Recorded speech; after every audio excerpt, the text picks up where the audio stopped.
श्रृंगवेरपुर, इतिहास की अनकही दास्तां। श्रृंगवेरपुर, जिसे अब सिंघरौर के नाम से जाना जाता है, उत्तर प्रदेश के प्रयागराज जिले में गंगा नदी के बाएं किनारे पर स्थित है। यह पवित्र स्थान प्रयागराज से लगभग 36 किलोमीटर उत्तर पश्चिम में है। मान्यता है कि इसका नाम महान आशी श्रृंग से लिया गया है, जिन्हें राजा दशरथ ने पुत्रेष्टि यज्ञ के लिए आमंत्रित किया था।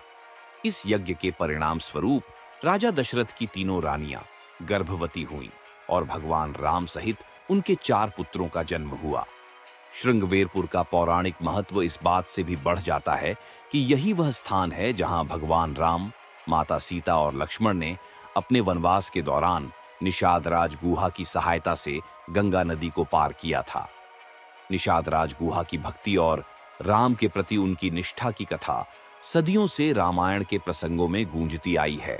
रामायण की प्रसंग में श्रृंगवेरपुर का वर्णन पुरातत्व विभाग को यहां पर उत्खनन के लिए प्रेरित करता है। यह बात अलग है कि उत्खनन के बाद राम और रामायण से संबंधित कोई भी प्रमाण यहां नहीं मिला। भारतीय पुरातत्व सर्वेक्षण ने 1975 से लेकर 1986 तक श्रृंगवेरपुर में बड़े पैमाने पर उत्खनन किया, जिससे इसके समृद्ध इतिहास का पता चला। इस उत्खनन का नेतृत्व के पी सौंदरराजन और के एन दीक्षित ने किया। खुदाई के दौरान कई प्राचीन सभ्यताओं के अवशेष मिले, जिनमें गेरुए रंग के बर्तन, black and red ware, burnished ware और पेंटेड ग्रे वेयर के टुकड़े शामिल हैं। ये अवशेष 10वीं शताब्दी ईसा पूर्व से लेकर पहली शताब्दी ईसवी तक की सभ्यताओं की गवाही देते हैं। इस खुदाई में एक अद्भुत जलाशय भी मिला, जो लगभग 250 मीटर लंबा था और पहली शताब्दी ईसवी में निर्मित किया गया था।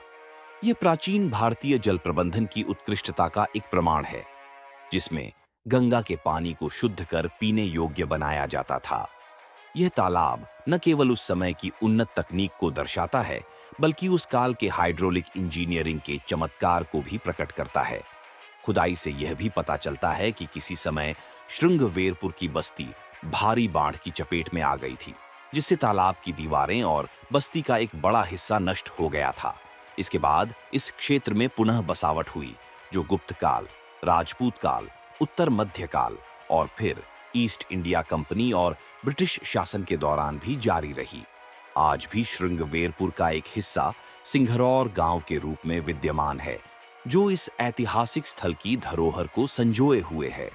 श्रृंगवेरपुर की यह यात्रा इतिहास के पन्नों में दर्ज एक महत्वपूर्ण अध्याय है, जो न केवल धार्मिक और पौराणिक महत्व रखता है, बल्कि भारत की सांस्कृतिक और तकनीकी धरोहर का भी जीवंत प्रतीक है। तो साथियों, श्रृंगवेरपुर में जो भी उत्खनन हुआ, उसमें पुरातत्व विभाग ने कहीं पर भी कोई ऐसा जिक्र नहीं किया कि रामायण या राम से संबंधित कुछ भी मिला है। वीडियो में दी गई जानकारी श्रृंगवेरपुर उत्खनन स्थल पर पुरातत्व विभाग द्वारा लगाए गए शिलालेखों से ली गई है, जो कि राम और रामायण से हटकर एक अलग ही कहानी को बयां करती है, जो प्राचीन भारतीय जल प्रबंधन की उत्कृष्टता का एक प्रमाण है, जिसमें गंगा के पानी को शुद्ध कर पीने योग्य बनाया जाता था। पुरातत्व विभाग ने कोई भी ऐसा बोर्ड यहां नहीं लगाया है जिससे यह कहा जाए कि राम या रामायण से संबंधित कोई भी साक्ष्य मिला है।